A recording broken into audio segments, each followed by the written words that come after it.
Fala, concurseiro, se você não me conhece, meu nome é Samuel Luiz, este é o Legislação. Como promessa de dívida, estamos aqui para trazer exercícios sobre direito processual civil, referente à aula 1, né? Princípios constitucionais aplicados ao processo. Isso aqui vai ajudar na fixação dessa matéria tão temida aí pelos concurseiros, né? Então, vamos lá. Assine o canal, ative as notificações, deixe o seu like aí para você ser informado quando tiver vídeo novo por aqui. Fez isso? Então, bora pro vídeo.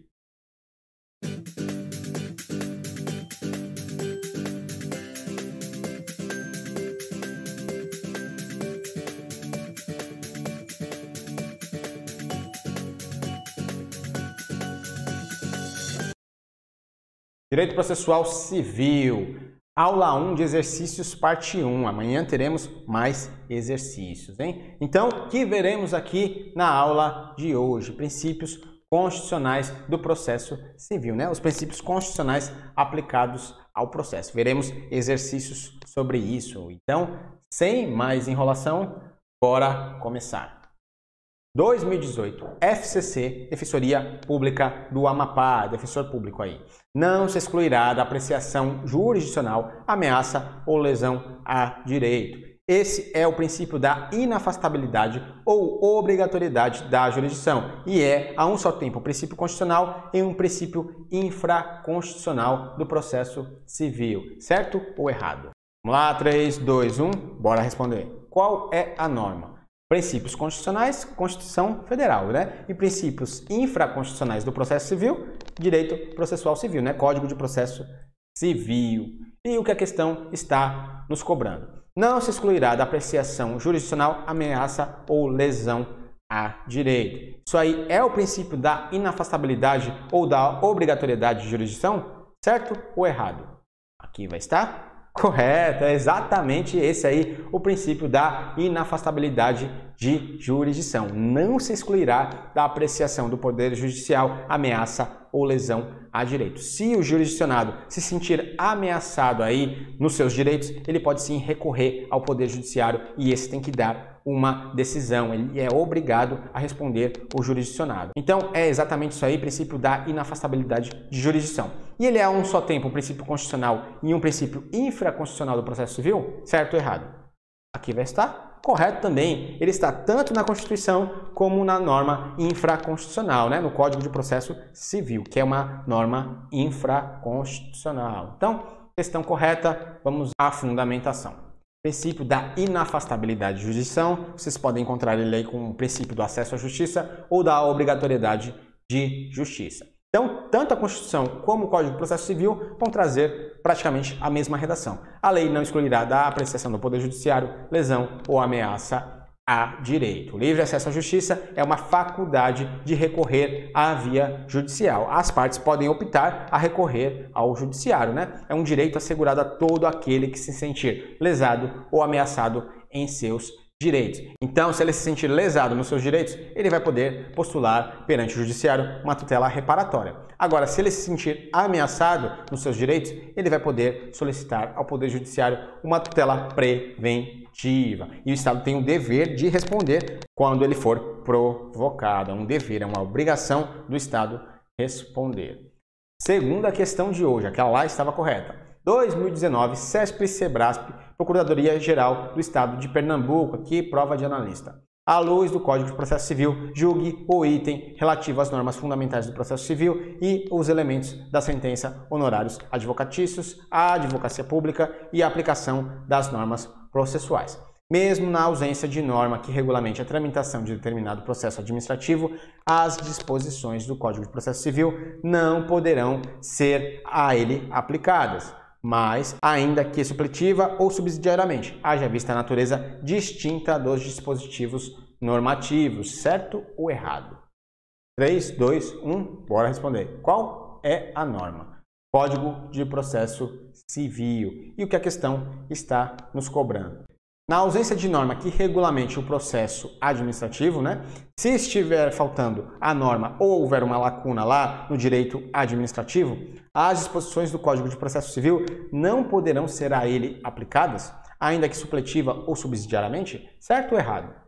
Aqui vai estar Errado, né? Nós vimos isso na aula. Por quê? Porque se houver lacuna, aí vai ser sim aplicado o Código de Processo Civil supletiva ou subsidiariamente, se houver lacuna ou se não houver essa disposição específica. Então, o Código de Processo Civil vai regular pretensões de direito privado e de direito público, excluídas quais? Aquelas que tenham processo específico disciplinado em lei. Agora, se houver uma lacuna ou se houver omissão legislativa, aí vai sim ser usado o Código de Processo Civil subsidiária e supletivamente. A gente viu isso aí na aula, isso aí está totalmente errado.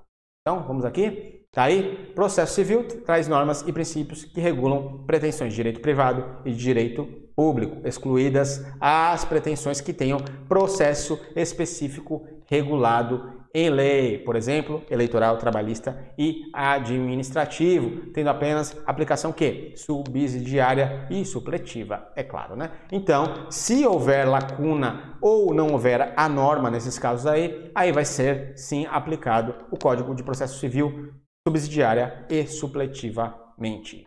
Então, passamos aí, a segunda estava errada. 2013, CESP e SEBRASP, TRE do Mato Grosso do Sul, analista judiciário. Então, vamos lá. De acordo com os princípios constitucionais do processo civil, assinale a correta. A. Qualquer ato judicial realizado pelo magistrado deve ser motivado, sob pena de afronta ao princípio constitucional da motivação. B. O princípio constitucional da ampla defesa representa o direito do réu de participar do processo para se defender de acusações inaplicáveis ao autor, já que não tem necessidade de se defender. C. O direito fundamental à publicidade estabelece que os atos processuais serão públicos e divulgados oficialmente, ressalvada a proteção à intimidade e ao interesse social. D. O princípio da razoável duração do processo aplica-se exclusivamente aos processos que tramitam no Poder Judiciário. E o princípio do duplo grau de jurisdição está expresso na Constituição e refere-se ao direito de obtenção de um novo julgamento por órgão de mesma hierarquia ou de hierarquia superior. A, B, C, D ou E. Pause o vídeo, faça e depois acompanhe a resolução. Vamos lá? 3, 2, 1, bora responder. Qual é a norma?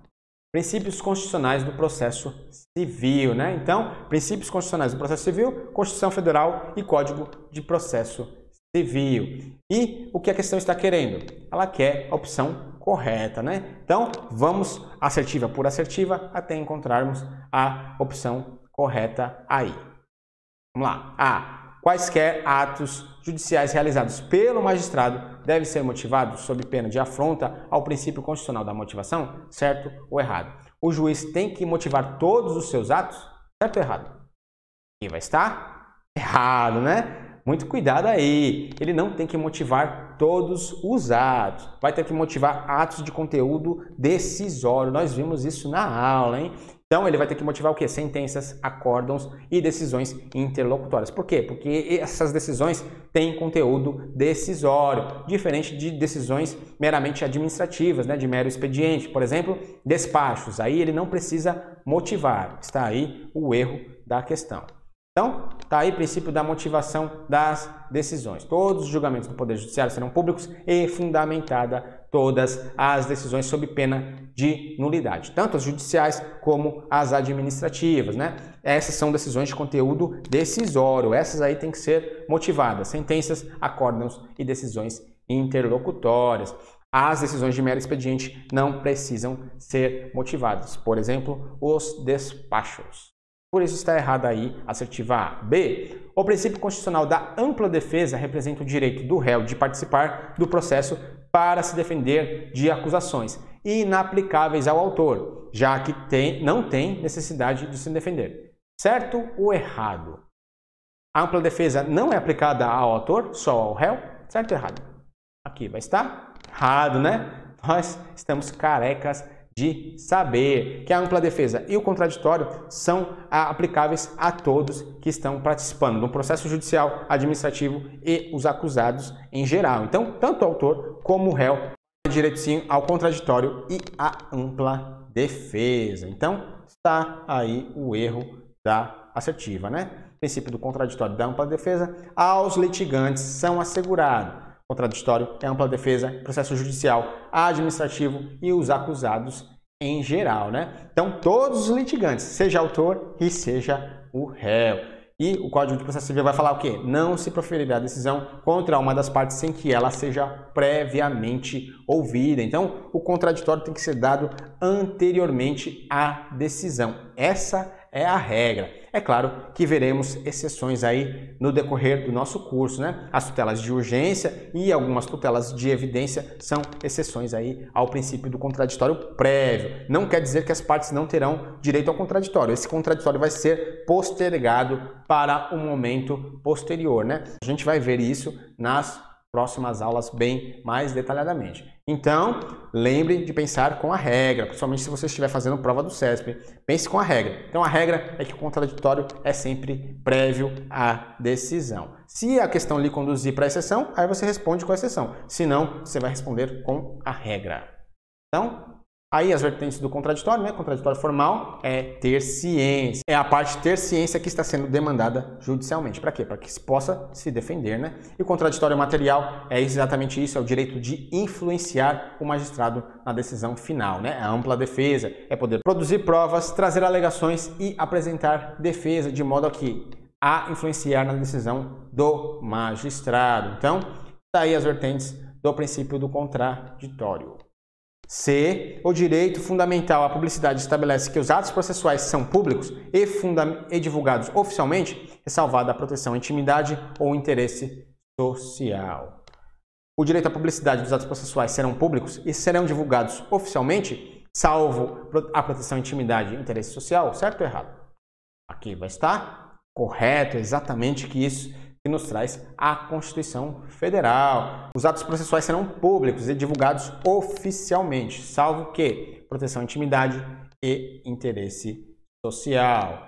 Vamos ver aqui, artigo 93, inciso 9. Todos os julgamentos dos órgãos do Poder Judiciário serão públicos e fundamentada todas as decisões, sob pena de nulidade, podendo a lei limitar a presença em determinados atos às próprias partes, aos seus advogados ou somente aos advogados, nos casos aos quais a preservação do direito à intimidade do interessado no sigilo não prejudique o interesse público à informação. A Constituição vai trazer a exceção aí ao princípio da publicidade dos atos processuais. A exceção não, a mitigação, né? A lei só poderá restringir a publicidade dos atos processuais quando em defesa da intimidade ou quando o interesse social o exigir. Então, a regra é o quê? Que os atos processuais devem ser públicos e serão publicados em órgão oficial.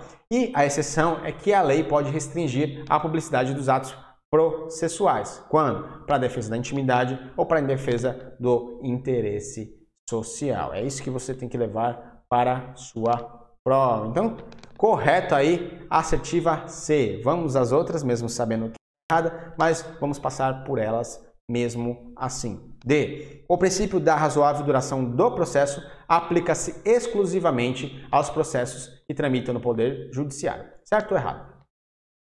Aqui vai estar errado, né? É claro que não se aplica só aos processos que tramitam no Poder Judiciário. Processos administrativos e judiciais devem sim observar a razoável duração do processo. Nenhum processo pode ser ad eterno, né? Ela tem que ter um tempo razoável. Não quer dizer que tem que ser rápido. Tem que ter um tempo razoável para que ao final chegue-se a uma decisão e essa decisão possa produzir efeitos na sociedade, né? Então, tanto os processos judiciais como os administrativos têm sim que observar o princípio da razoável duração do processo. Isso aí está errado, então? Não é exclusivo dos processos judiciais, não. E o princípio do duplo grau de jurisdição está expresso na Constituição e refere-se ao direito à obtenção de um novo julgamento por órgão de mesma hierarquia ou superior, certo ou errado? Aqui vai estar totalmente errado, né? Tem dois erros aí. Primeiro que ela não está expressa na Constituição, né? E o segundo erro é que essa decisão vai ser revista por um órgão de hierarquia superior. De mesma hierarquia não, tem que ser um órgão de hierarquia superior, duplo grau de jurisdição, né? Nós vimos isso também na nossa aula. É a possibilidade das partes submeterem a matéria já apreciada e decidida a um novo julgamento. E esse julgamento será realizado por um órgão de hierarquia superior na ordem jurisdicional, né? Isso aqui é um princípio implícito, ele não vai estar expresso na Constituição, mas nós vamos sim encontrar na Constituição exemplos do princípio do duplo grau de jurisdição. Por exemplo, é a competência recursal dos tribunais. Aí está um exemplo, artigo 108 da Constituição, né? Compete aos tribunais regionais federais julgar em grau de recurso as causas decididas pelos juízes federais e pelos juízes estaduais na competência federal, né? Então, aí é um exemplo, sim, do duplo grau de jurisdição na Constituição. E esse princípio não é absoluto. Por quê? Porque tem causas que já se iniciam lá nos tribunais superiores. Então, por exemplo, se uma causa se iniciar no STF, não tem para quem recorrer, né? É o teto ali do Poder Judiciário. Então, não é absoluto. Não são todas as causas que vão ensejar o duplo grau de jurisdição. Então, essa também está errada, assertiva C, a correta daqui da nossa questão. E acabamos a primeira aula de exercício aqui sobre princípios constitucionais aplicados ao processo. Se você gostou da aula de hoje, se ela foi útil para você de alguma forma, se te ajudou a fixar a matéria, assine o canal, ative as notificações, deixe o seu like aí, coloque algo nos comentários, dúvidas, sugestões ou reclamações. Lembrando que aqui na descrição do vídeo, slides dessa aula aqui, mais dicas e informações no Instagram, @legislação ou @salu.l.a. Eu fico por aqui, até a próxima aula, amanhã, 8 da noite, mais exercícios. Meu nome é Samuel Luiz e você está no Legislação.